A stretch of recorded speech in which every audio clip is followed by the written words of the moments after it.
아침 햇살이 창문을 넘어오고 평소처럼 계단 앞에 섭니다.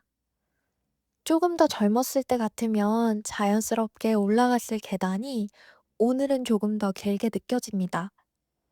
첫 발을 내딛는 순간 다리에 힘이 빠지며 숨이 차오릅니다. 내가 몇 살 때부터 이렇게 힘들었지? 문득 스스로에게 묻게 됩니다.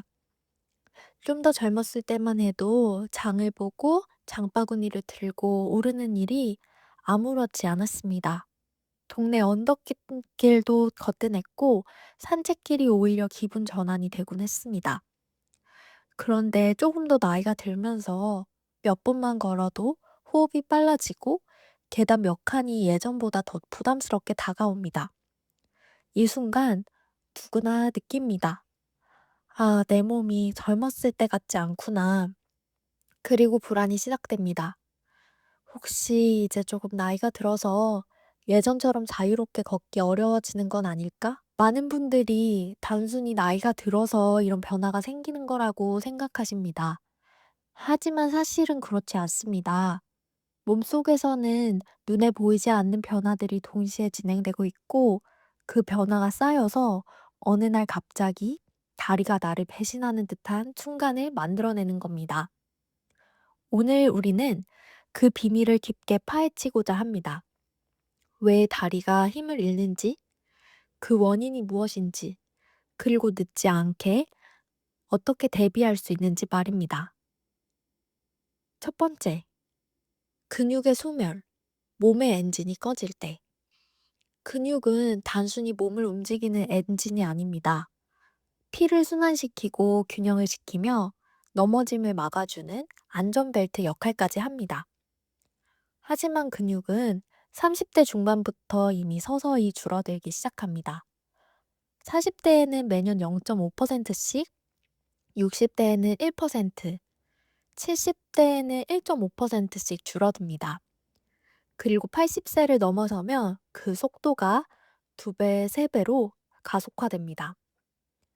특히 허벅지 안쪽의 대퇴사두근이 크게 약해집니다.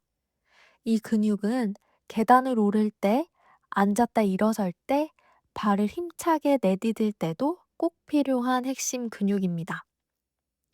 이 부분이 무너지면 걷기 자체가 힘들어지고 결국 낙상의 위험도 커집니다. 한국노년학회 조사에 따르면 65세 이상 노인의 약 30%가 보행이 불편하다라고 답했습니다. 80세 이상에서는 무려 70%가 걷는데 어려움을 호소합니다. 많은 분들이 어느 날 갑자기라고 표현하지만 사실은 오랜 세월 누적된 결과가 넘어서 한 번에 드러난 것일 뿐입니다. 그러나 희망도 있습니다. 근육은 배신하지 않습니다. 미국 노인의학회의 보고서에 따르면 주 3회 20분 정도의 근력 운동만으로도 근육 손실 속도를 최대 50% 줄일 수 있다고 말합니다. 늦출 수 있다고 말합니다.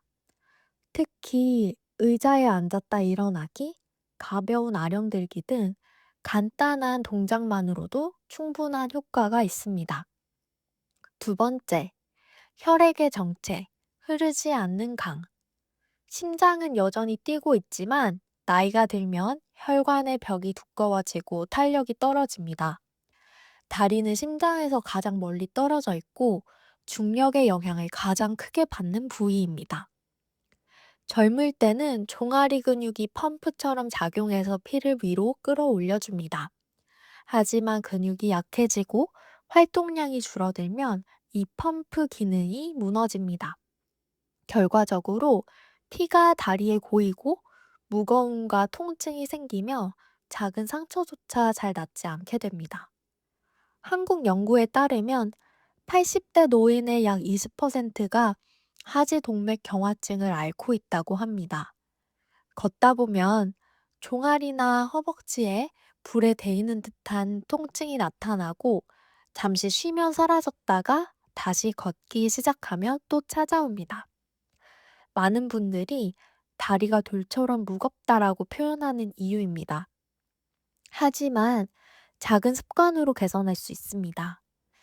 앉은 자세에서 발끝을 위로 들어 올리고 내리는 운동, 발목을 위아래로 움직이는 운동을 단 30초만 해도 다리 속 혈액을 다시 위로 끌어올리는 효과가 있습니다. 여기에 족욕은 혈관을 확장시켜 혈액순환을 돕습니다. 혈액은 생명의 강입니다. 강이 흐르지 않으며 나무가 시드는 것처럼 근육과 관절도 제 역할을 했습니다. 하지만 다행히 이 강은 작은 자극만 주어도 다시 힘차게 흐르기 시작합니다. 세 번째, 관절과 신경의 둔화, 균형을 잃는 순간. 두 다리가 튼튼해도 무릎 관절이 삐걱거리기 시작하면 한 걸음을 내딛는 것조차 고통스러워집니다. 65세 이상 노인의 40%가 무릎 관절염을 겪고 있고 특히 여성에게서 더 흔히 나타납니다. 연골이 닿아 뼈끼리 맞부딪히면 계단은 물론이고 평지조차 두렵습니다. 또 뇌에서 근육으로 신호가 전달되는 속도가 늦어지면 작은 문턱에도 걸려 쉽게 넘어집니다. 한 번 넘어지면 그 두려움이 활동량을 줄이고 활동량이 줄면 근육은 더 빠르게 약해집니다. 이 악순환은 노인의 삶의 질을 빠르게 떨어뜨리는 가장 큰 요인 중 하나입니다. 일본 교토대 연구에 따르면 85세 이상 노인들이 12주간 균형 운동을 했을 때 보행 속도는 18% 향상되고 넘어질 위험은 30% 줄어들었습니다. 관절과 신경은 훈련으로 충분히 회복될 수 있다는 사실을 보여주는 결과입니다. 넷째, 호르몬의 변화, 몸속 조율자의 퇴장. 근육을 만들고 회복하는 데 꼭 필요한 성장 호르몬, 테스토스테론, 에스트로겐, 이 호르몬들은 나이가 들수록 급격히 줄어듭니다. 호르몬이 줄어들면 단백질 합성이 느려져서 근육 합성이 어렵습니다. 또 피로감이 쉽게 오고 무기력이 커져서 걷고 싶은 의욕 자체를 떨어뜨립니다. 특히 여성의 경우 폐경 이후 에스트로겐 감소가 골다공증과 근감소증을 동시에 가속화시킵니다. 남성도 테스토스테론 감소로 근육량과 활력이 줄며 걷는 힘이 떨어집니다. 즉, 호르몬의 변화는 단순히 몸의 기능이 아니라 삶의 의욕과 연결된 문제이기도 합니다. 다섯째, 영양의 불균형, 보이지 않는 결핍. 노년기에는 식사량이 줄고 소화 흡수 능력도 떨어집니다. 그 결과 단백질, 비타민 D, 칼슘 등 필수 영양소가 부족해집니다. 단백질 부족은 근육을 빠르게 얇게 만들고 비타민 D와 칼슘 부족은 뼈를 약하게 만들어 작은 충격에도 골절을 부릅니다. 세계 노년학회 조사에 따르면 노인의 40% 이상이 단백질 섭취 권장량에 미치지 못합니다. 이는 곧 근육 손실 가속화와 낙상 위험 증가로 이어집니다. 해결책은 사실 어렵지 않습니다. 아침에 계란 2개, 두부 반모, 작은 생선 한 토막. 이 정도만으로도 하루 필요한 단백질을 충분히 보충할 수 있습니다. 마무리로 걸음은 존엄이다 라고 정리해보고 싶습니다.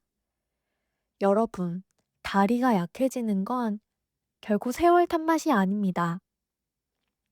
근육, 혈액, 관절과 신경, 호르몬, 영양, 이 5가지 요인이 동시에 무너지면서 걷기의 자유를 빼앗아 가는 겁니다. 그러나 희망이 있습니다.